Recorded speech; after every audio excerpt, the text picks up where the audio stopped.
आज की टैली की इस क्लास में हम डिस्कस करेंगे कि लोगों से किस तरीके से पेमेंट लेना है और किसी को किस तरीके से पेमेंट देना है।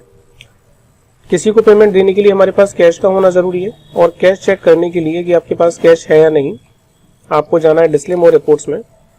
इसके बाद आपको जाना है अकाउंट्स बुक में और उसके बाद जाना है कैश बुक में। तो यहाँ पर हमारे पास अभी तक कोई कैश नहीं है, लेकिन लास्ट क्लास के अंदर हमने देखा था कि हमने एक प्रिंटर सेल किया था BD शर्मा को और उनसे हमारा पेमेंट आना है। तो जब हमारा पास उनसे पेमेंट आ जाएगा तो हम आगे भी पेमेंट कर पाएंगे। तो पहले हम पेमेंट रिसीव कर लेते हैं। रिसीव करने के लिए हमें जाना है वाउचर्स में। वाउचर्स में जाने के बाद हमें राइट हैंड साइड पे देखना है। तो यहाँ पे रिसीव के नाम से एक ऑप्शन मिलेगा।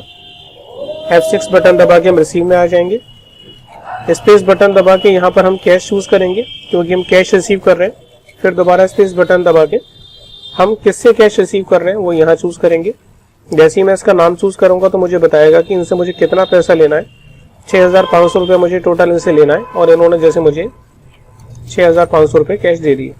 तो जैसे ही 6,500 की मैं एंट्री करूंगा तो ये करंट बैलेंस इनका 0 हो जाएगा।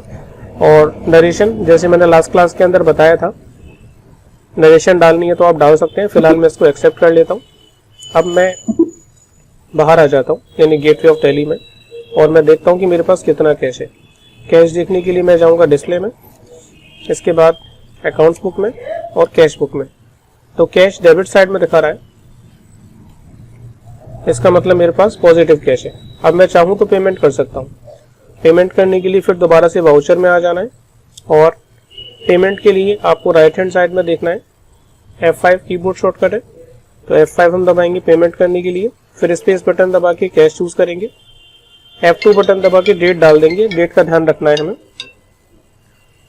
इसके बाद मैं किसको पेमेंट दे रहा हूँ, जैसे मैं PC वर्ड को पेमेंट दे रहा हूँ और मुझे देना है 5,000 रुपये। तो यहाँ पर ये एंट्री मैं 5,000 रुपये से कर देता हूँ।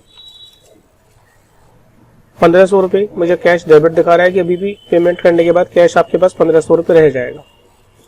सिंपली इस वाउचर को एक्सेप्ट कर लेंगे। अब हम अगर आके देखें डिस्प्ले मोर रिपोर्ट्स में, अकाउंट्स बुक में और कैश बुक में, तो हमारे पास 1,500 रुपये कैश रह गया है। और प्रॉफिट एंड लॉस के अंदर जाके देखें तो 1,500 रुपये का प्रॉफिट हमारा दिखा ही रहा है। और अगर हम उनके लेजर्स खोल के देखें जिन पार्टियों से मैंने पेमेंट लेना या देना था, तो उसके लिए मुझे जाना है डिस्प्ले मोर रिपोर्ट्स में। उसके बाद जाएंगे हम अकाउंट्स बुक में, लेजर में।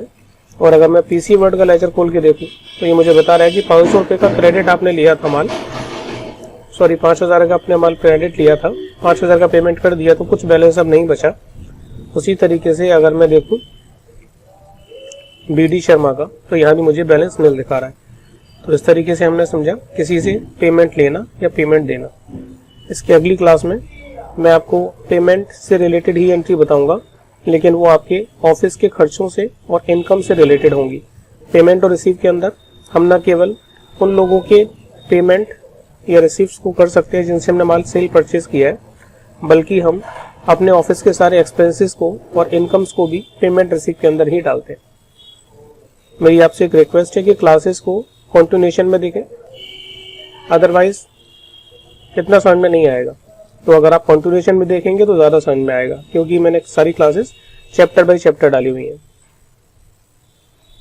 मिलते हैं नेक्स्ट क्लास में।